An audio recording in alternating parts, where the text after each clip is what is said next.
Siapa yang membayar hutangnya Yesus? Yang merugikan 2000 babi mati di danau gara-gara roh jahat dimasukkan oleh Yesus ke babi tersebut. Yesus sampai disalib pun disalib dalam keadaan jomblo, saudara. Yang jomblo itu di Islam cuma satu, Dajjal. Sehingga Ali bin Abi Thalib yang melunasinya setelah wafat Rasulullah. Dalam Sahih Bukhari dikisahkan, an Aisyah radhiyallahu anha qalat istara Rasulullah sallallahu alaihi wasallam min Yahudi ta'aman wa rohanahu dir'ahu. Dur, sudah lunas, saudara. Ternyata sudah lunas. Beginilah kehebatan Nabi Muhammad. Jedur, dipotong-potong sama Edis riwayatnya, guys. Sekarang saya tanya, yang melunasi babi yang dibikin rugi petaninya oleh Yesus, siapa yang melunasi? Lukas, Matius, Markus, Paulus? Gak mungkin, saudara. Jeder. Gak ada. Jangankan babi ini, guys, ya. Ini. Paulus saja ngajari apa Paulus ini, ya? Apa kata Paulus di dalam 2 Korintus 11 nomor 8? Jemaat-jemaat lain telah kurampok. Paulus aja kerjaannya ngerampok gitu loh. Ini Paulus, guys. Jemaat-jemaat lain telah kurampok dengan menerima tunjangan dari mereka supaya aku dapat melayani kamu. Wih, untuk pelayanan, untuk ngajar agama, modalnya dari rampok dia, guys. Masa seperti ini ajaran gitu loh. Kita kalau cuma ayat seperti ini banyak di kamu, Dis. Kemudian ini ya, ini kalau kita mau tunjukkan semua datanya gini, guys, ya. Ini atau misalnya di dalam Lukas 22 nomor 36, ya. Jawab mereka suatu pun tidak, katanya, kata Yesus kepada mereka. Kata Yesus, ya, tetapi sekarang ini siapa yang mempunyai pundi-pundi, hendaklah ia membawanya. Demikian juga yang mempunyai bekal, dan siapa yang tidak mempunyai, hendaklah ia menjual jubahnya dan membeli pedang. Oh, Tuhan kok miskin gitu loh. Ini masa Tuhan semiskin kayak gini, Dis? Hanya untuk perang saja Tuhan gak bisa membiayai pedang. Untuk beli pedang seharusnya kan mampu, toh. Ya Tuhan, wahai Bapa Allah, mana pedang? Saya minta mau berperang. Kan keren kan kalau kayak gitu kan? Masa sampai jubahnya suruh dijual untuk beli pedang, Dis? Ini, aduh, masa gak buka donasi? Masa dulu Yesus mengatakan begini, bagi teman-teman yang ingin mendukung saya di langsung ke rekening, karena TikTok itu dikurangi 30-50% kalau TikTok, ya. Jadi saya, Yesus sebagai Tuhan kalian, juga harus saling mengerti. Saya juga miskin, Anda juga miskin, maka berperang. Ayo kita jual jubah kita beli tembakan, kan gitu. Masa gak gitu dulu Yesus di situ? Masa Tuhannya on off gitu loh? Kadang hebat, kadang enggaknya lebih banyak gitu. Enggak hebatnya lebih banyak. Aduh, pucet dia, saudara. Begitu loh. Kalau Nabi Muhammad, dia ahli sedekah, Dis. Dia itu ahli sedekah. Bahkan, ya, ada seorang laki-laki Arabi ketika meminta ghanaman, meminta kambing kepada Nabi Muhammad. Apa kata dia? Inni ra'aitu Muhammadan la yu'ti ata'an ma yakhaful faqra. Diakui oleh orang kafir. Aku melihat Muhammad, kalau dia bersedekah seperti orang yang gak pernah takut kepada kefakiran. Gak nyuruh jual jubahnya sahabat. Wahai para sahabat, kita berperang, jual ya jubahnya ya untuk beli pedang ya. Gak gitu Nabi Muhammad, guys. Gak gitu Nabi Muhammad. Nabi Muhammad itu bersedekah. Berapa tanah yang disedekahkan oleh Nabi Muhammad di dalam kitab yang berjudul Iqtisadun Nabi, ekonomi Nabi. Berapa miliar kalau di total itu. Keren beliau. Gak nyuruh jual jubah sama sarung. Andaikan saya ikut Yesus, sarung saya suruh jual, mau pakai apa saya, Dis? Saya tidak punya celana, saya cuma punya sarung, Dis, gitu loh. Suruh jual, kan gak gimana? Masa saya perang gak pakai sarung? Gitu nih. Dis. Sabar, Dis. Baik, saya tanggapi ya. Tadi tidak disentuh dia sama sekali. Muhammad berwajah masam kalau ada orang yang datang kepadanya, teman-teman. Ini kenapa Gus Wapi lari kemana-mana, Gus? Ya, cobalah fokus dulu. Nih, saya ini kan ya. Tadi kata kamu, Tuhan kok miskin katanya. Loh, Rob kok bisa sampai gadekan baju? Seorang Rob. Coba, kenapa tidak disentuh sama sekali? Bukankah Muhammad itu adalah Rob? Kalian sudah menjelaskan, justru yang Robnya on off itu Muhammad. Gimana sih? Aduh, diulang-ulang lagi, ulang-ulang lagi. Terus yang kedua, nih, kenapa Gus Anda mengatakan bahwasanya kesetiaan sahabat-sahabat Muhammad, bahwa Muhammad sampai ini? Loh, yang saya tanya Muhammadnya, apakah itu ditebus sama Muhammad sampai dia meninggal? Tidak, saudara-saudara. Intinya yang menebus bukan dia, Gus. Pengumpul hadis yang bernama Bukhari, dia pernah mengumpulkan hadis itu ada 600.000. Hanya 6.000 yang sahih. Itu pun sampai sekarang orang Islam masih malsu-malsui. Bukankah Bukhari dalam 16 tahun dia meneliti 999 hadis? 600.000 hadis. Yang diambil cuma 6 ribuan, kurang lebih. 1% doang yang sahih. Aduh, Gus Wapi. Tadi kenapa nggak disinggung tuh? Bagaimana ada seseorang yang miskin datang kepada Muhammad. Muhammad berwajah masam, saudara-saudara. Berwajah masam. Jadi tolonglah Gus Wapi lah ya. Beda jauh. Teladan yang diteladan, kita meneladani Yesus dengan meneladani Muhammad itu beda jauh. Ya. Ketika Muhammad belum jadi nabi, istrinya berapa saudara-saudara? Istrinya 1. 1 istrinya. Ketika Muhammad jadi nabi, nambah banyak saudara-saudara. Betul? Iya. Tapi saudara-saudara, walaupun Muhammad banyak istrinya saudara-saudara, sayang sekali saudara-saudara, tidak ada anaknya dari situ saudara-saudara. Cobalah, ayolah kita diskusi yang sehat yuk ya. Kita diskusi janganlah kita diskusi jadi apa namanya? Kita diskusi yang sehat. Jangan saling menjelek-jelekkan. Kita kasihlah anunya, poinnya yuk. Jangan memulai-mulai. Nanti kalau saya mulai, soalnya kalian yang paling gak tahan. Ya. Tidak mungkin kalian bisa menjelekkan Yesus karena Yesus itu orang benar, suci dikatakan dalam kitab kalian. Anak yang suci, gulaman zakian. Gimana Gus Wapi ini? Aduh. Ayolah, sehat yuk. Diskusi yang sehat, nggak usahlah kita diskusi apa jelek-jelekan gitu yuk. Ayo, kita kasih poinmu, poin saya, yuk. Silakan. Nanti masalahnya kalian tidak kuat iman kalian, langsung darah halal. Silakan. Aduh Mas Edis, saya akan pakai data gitu Mas Edis. Oke, saya jawab ya. Abasa wa tawalla. Ketika Nabi Muhammad bermuka masam. Apakah benar framingan Mas Edis karena yang datang orang miskin? Oh, Abul Walid. Ketika surah Fussilat turun, apa asbabun nuzulnya? Saat itu yang ditawarkan kepada Nabi Muhammad 1. Ya, coba sampai lihat di asbabun nuzul surah Fussilat. Ketika Abul Walid mengatakan kepada Nabi Muhammad, jika engkau ingin menikahi wanita yang paling cantik di antara kami, akan kami nikahkan dengan engkau wahai Muhammad. Apakah Nabi Muhammad mau? Menolak. 2. Jika engkau ingin menjadi orang yang kaya, maka separuh harta kami sedekahkan ke kamu. Yang penting kamu gak mengajari Islam. Apakah Nabi Muhammad mengambil tawaran tersebut? Tidak, menolak beliau.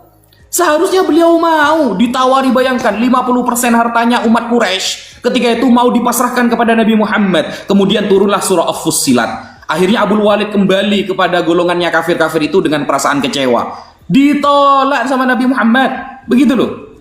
Beda. Tadi kamu mengatakan kita tidak fokus kepada sahabatnya yang membayar hutangnya. Kita fokusnya kepada Nabi Muhammad. Kan begitu. Tapi Anda tidak jawab dari tadi. Siapa yang membayar hutangnya Yesus? Yang merugikan 2000 babi mati di danau gara-gara roh jahat dimasukkan oleh Yesus ke babi tersebut. Siapa yang membayar hutangnya? Kalau kamu mengatakan Nabi yang meninggalkan hutang Nabi Muhammad, kamu lebih parah. Tuhan yang meninggalkan hutang, bayangkan. Hanya gara-gara Nabi Muhammad bermuka masam, ketika Nabi Muhammad abasa wa tawalla. Ya. Apakah gara-gara orang itu miskin atau begini begitu? Enggak, Nabi Muhammad tidak pernah seperti itu. Ini ya.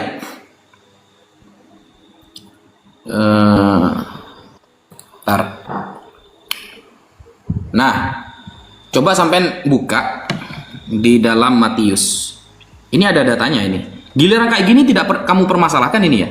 Matius 15 nomor 26 dan 27. Tetapi Yesus menjawab, tidak patut mengambil roti yang disediakan bagi anak-anak dan melemparkannya kepada anjing. Bayangkan, orang dikatain anjing sama Yesus. Kata perempuan itu, benar Tuhan, namun anjing itu makan remah-remah yang jatuh dari meja tuannya. Ketika Yesus ngatain orang anjing, kamu gak ada masalah. Nabi Muhammad sebagai manusia biasa, hanya bermuka masam saja kamu permasalahkan, dis. Seharusnya kalau orang datang ke Tuhan, pulang dikasih oleh-oleh, sari roti kah, dioleh-olehin es krim tah, dioleh-olehin uang tah. Lu malah dikatain anjing, ini tidak dipermasalahkan sama Mas Edis. Malah abasa wa tawalla, hanya Nabi Muhammad bermuka masam dipermasalahkan gitu loh. Ayolah Mas Edis, kita diskusi yang sehat. Jangan kemudian menframing Nabi Muhammad itu tidak sesuai dengan datanya gitu loh. Karena kalau saya jawab, saya ada datanya Mas Edis gitu loh. Kalau saya jawab, saya pakai data. Sedangkan Mas Edis kan enggak gitu loh. Nah, ini masa ada orang datang ke Tuhan bukannya dikasih sangu, pulang dikasih uang ya, dibeli-beliin beras malah dikatain. Kan gimana dong? Nabi Muhammad manusia biasa, basyarun la kal basyar bal huwa kal yakuti bainal hajar. Nabi Muhammad spesial, lalu Nabi Muhammad di framing menikah banyak. Wajar Mas Edis, Nabi Muhammad ganteng orangnya. Banyak wanita yang suka ke Nabi Muhammad, dia ganteng. Yesus disalib pun dalam keadaan jomblo. Yesus itu, dis. Paulus itu sampai mati dalam keadaan jomblo. Kenapa? Coba kita lihat gambar mana, gambar timur Yesus. Ganteng enggak? Kan enggak gitu loh. Nabi Muhammad ganteng. Cewek sekarang pun kalau melihat wajah Nabi Muhammad, saya yakin mereka mau dinikahi Nabi Muhammad. Yesus sampai disalib pun disalib dalam keadaan jomblo, saudara. Yang jomblo itu di Islam cuma satu, Dajjal. Di akhir zaman yang jomblo itu cuma Dajjal. Gitu loh. Paulus nikah, jomblo kan? Apakah Paulus impoten? Apakah karena kurang ganteng? dis. Capek saya, dis. Gimana? Baik, saya tanggapi ya teman-teman ya. Jadi heran ini kebenarannya umat Islam nih kayaknya kalau ganteng masuk surga ini. Kalau ganteng masuk surga, kalau jomblo masuk neraka. Ya itulah ajaran agama Islam, saudara-saudara. Walaupun tidak ada dalam Al-Quran. Coba, di Quran mana kalau ganteng masuk surga? Di Quran mana kalau jomblo masuk neraka? Di mana? Nggak ada. Kenapa sih ini? Apa ajaran Islam sekarang udah berkembang biak ini sekarang ini. Udah nggak sesuai lagi dengan apa yang diajarkan Al-Quran ini. Ini yang kalian dukung. Aduh. Nih, saya buktikan. Umat Islam kalau nggak kuat mental, tolong pindah kalian ke channel lain. Nih, saya bacakan. Perhatikan ya. Nih, kita akan buka nih Quran surat Abasa ayat yang pertama. Nih, perhatikan. Saya bacakan ya surat. Nih. Dia Muhammad berwajah masam dan berpaling. Makasih bang, makasih. Nih, saya bacakan lagi. Terus selanjutnya. Karena seorang buta telah datang kepadanya. Namanya Abdullah bin Umi Maktum. Terus. Dan tahukah engkau Muhammad, barangkali dia ingin menyucikan dirinya dari dosa. Terus. Nih. Dan dia ingin mendapatkan pengajaran yang memberi manfaat kepadanya. Lanjut. Adapun perhatikan ini. Inilah disinilah Muhammad ini pilih-pilih orang. Nih. Adapun orang yang merasa dirinya serba cukup, pembesar-pembesar Quraisy, perhatikan. Maka engkau Muhammad memberi perhatian kepadanya. Kalau jemaat yang miskin nggak mau dia mengasih waktunya. Tapi kalau ada jemaat yang kaya, siap gerak. Pendeta-pendeta hamba uang yang seperti itu. Coba sekarang kalau ada Ustadz, ada jemaatnya yang miskin. Pak Ustadz, saya mau ketemu Pak Ustadz. Oh, saya sibuk. Saya sibuk. Tapi kalau ada jemaatnya yang Sultan, siap bos. Nah ini, lihat ini. Kalau ada orang buta, Muhammad mukanya sepet. Tapi kalau ada pembesar pengerkuran, ini ya. Adapun orang yang merasa dirinya serba cukup, pembesar-pembesar Quraisy, perhatikan. Maka engkau Muhammad siap gerak. Ini data Gus, saya nggak mengada-ngada. Terus kamu bilang Yesus utang sama ini ternak babi. Kapan Yesus ngomong saya utang dulu? Nggak ada, kalian maksa kalian itu maksa. Habis ini halal darah Edi saudara-saudara. Sudahlah Gus, kalian nggak kuat kalau diskusi sama saya. Kenapa sih Juma menolak terus diskusi sama saya? Karena dia tahu hancur iman dia kalau dia udah tahu, dia kenal sama saya udah lama itu. Orang yang paling lama debat dengan saya itu dia. Ya dari zaman dulu, zaman belum ada WA, belum ada, udah lama. Dia nggak mau, udah trauma dia sama saya itu, takut. Ya Gus ya, ayo. Silakan ya Gus ya. Sekarang Gus, coba yuk. Tolong ya. Sekarang ini kamu tolong fokus. Fokus ya. Yuk, fokus. Jangan isap rokok terus. Ayo, fokus. Ya, kalau mengikut Yesus itu tidak boleh kita itu kecanduan nikotin begitu, nggak boleh. Kalau kalian pengikut Muhammad biasa isap terus ya. Kalau orang support Juma, support Wapi untuk beli rokok, saudara. Berat, saudara, berat. Silakan. Ayo, coba pakai data, yuk. Jangan maksa, yuk. Sampai rokok saya difitnah ini. Difitnah kan nih. Rokok itu kan dari kencing jin, gimana? Kencing setan. Ayo, silakan. Ayo. Ya. Banyak yang meninggalkan Islam malam ini, saudara-saudara. Bismillahirrahmanirrahim. Tentang ayat abasa wa tawalla. Tentang abasa wa tawalla. Sepertinya gini, inilah kalau saya diskusi sama Mas Edis, giliran terjemahannya cocok dengan pemikiran dia, seperti dia abasa, dia mendukung terjemahannya. Dia sepakat dengan terjemahan itu.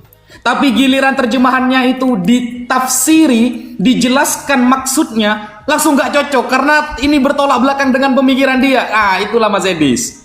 Itulah Mas Edi. Coba kita lihat di dalam riwayat yang paling sahih bagaimana terjemahannya. Nih ya, Tafsir Al-Baghawi, abasa wa tawalla an ja'ahul aqma.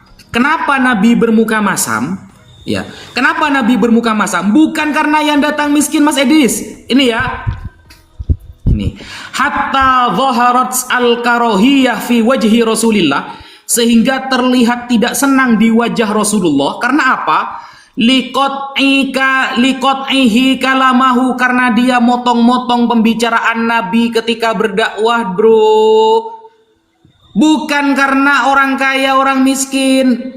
Karena Nabi Muhammad ketika berdakwah dipotong-potong ngomongnya sama Abdullah bin Umi Maktum. Makanya zaharat al-wajah al-karahiyah, sehingga Nabi bermuka masam, gitu maksudnya. Saya ada data, Mas. Kamu kan pakai terjemahan, Mas, gitu loh.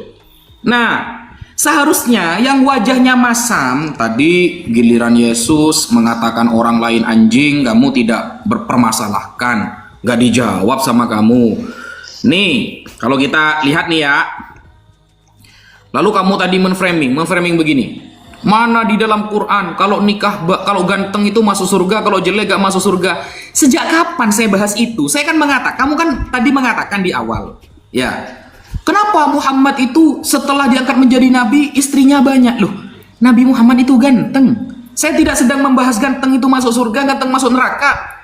Nabi Muhammad ganteng, wajar wanita banyak yang kepincut. Lah Yesus, ganteng gak Yesus itu? Oke, kita lihat. Apakah Yesus ganteng? Nih ya. Yesaya 53 nomor 2. Ini nubuatan ya. Nubuatan Yesus kata orang-orang ya. Sebagai taruh ia tumbuh di hadapan Tuhan, dan sebagai tunas dari tanah kering. Ia tidak tampan dan semaraknya pun tidak ada, sehingga kita memandang dia, dan rupa pun tidak, sehingga kita menginginkannya. Rupanya tidak tampan.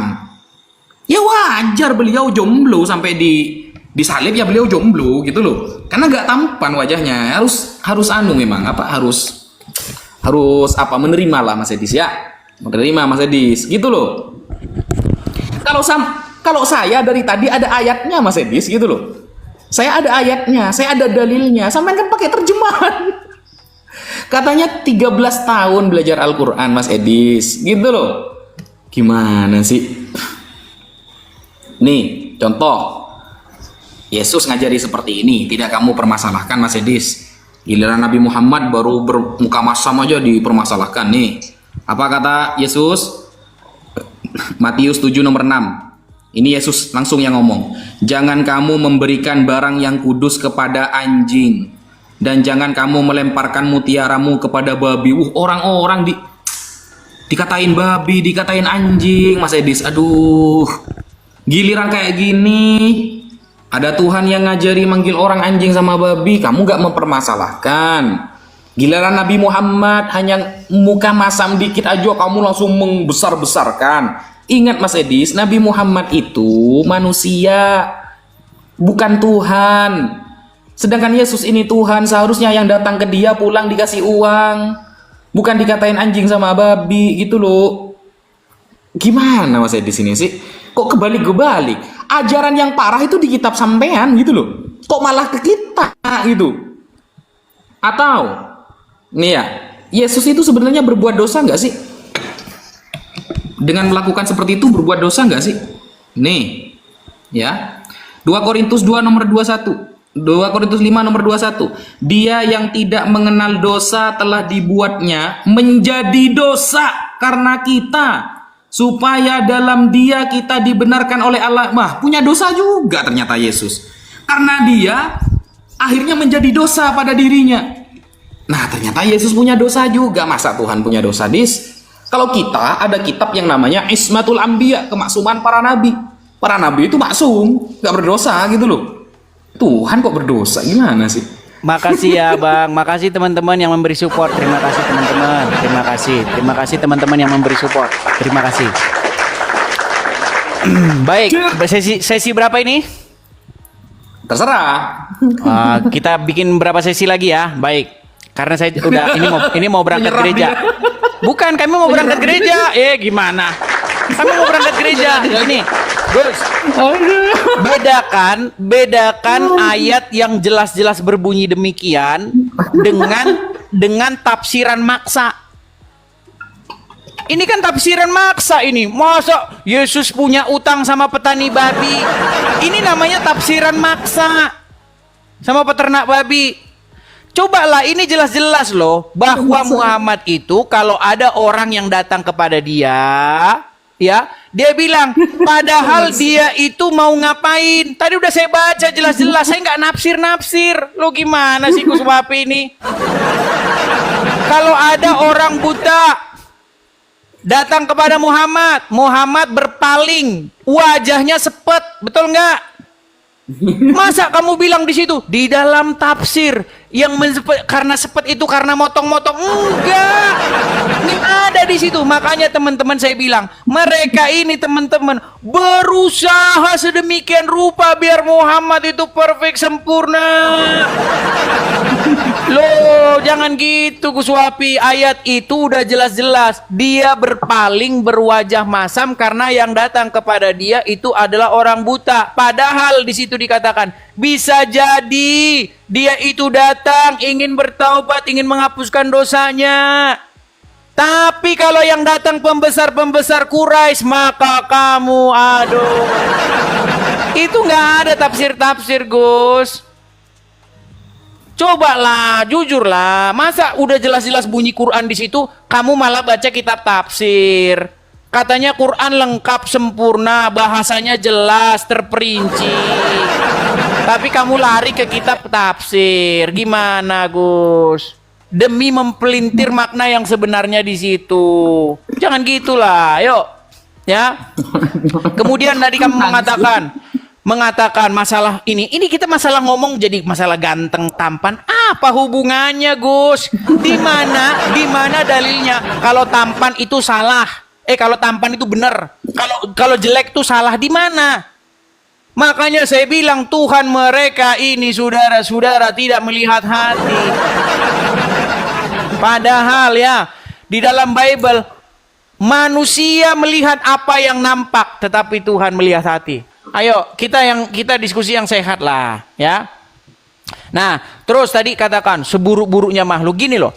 Bahasa di dalam Bible itu kadang-kadang menggunakan bahasa-bahasa yang umpama atau bahasa-bahasa perumpamaan di dalam bahkan di bahasa kita sehari-hari. Misalnya kita ngomong gini, misalnya kita lagi ngobrol nih, ada udang di balik batu nih. Nampaknya ada udang di balik batu. Apa kita lagi ngomongin udang? Ya enggak lah. Kalau kita berbicara ada udang di balik batu, maknanya kita lagi nggak ngomongin udang. Kita lagi ngomongin ada sesuatu di baliknya ini. Ada maunya nih, gitu loh. Bukan ngomongin udang. Nah, sama seperti ketika ada perempuan orang Kanaan datang kepada Yesus. Dia ingin minta sesuatu kepada Yesus. Yesus mengatakan apa? Tidak layak memberikan roti yang diperuntukkan kepada anak-anak, diberikannya kepada anjing. Lalu apa kata perempuan itu? Ya, tetapi anjing itu juga makan remah-remah yang jatuh daripada meja tuannya. Lalu apa? Ujungnya apa? Yesus menerima perempuan Kanaan itu. Tidak ditolaknya. Tidak seperti Nabi Anda yang berwajah masam. Kalau ngomongin seburuk-buruknya makhluk dalam Al-Quran apa dikatakan? Seburuk-buruknya hewan. Orang tapir, saudara-saudara. Seburuk-buruknya ciptaan. Bukankah dikatakan dalam Al-Quran orang tapir? Tapi heran 1000 heran. Orang Islam yang dikatakan sebaik-baiknya umat naik pesawat. Buatan orang tapir, saudara-saudara. Tidak ada produk yang ditemukan oleh orang Islam kecuali kencing unta, saudara-saudara, dan lalat yang masuk ke dalam minuman. Aduh, yuk sesi terakhir lah yang mau berangkat gereja.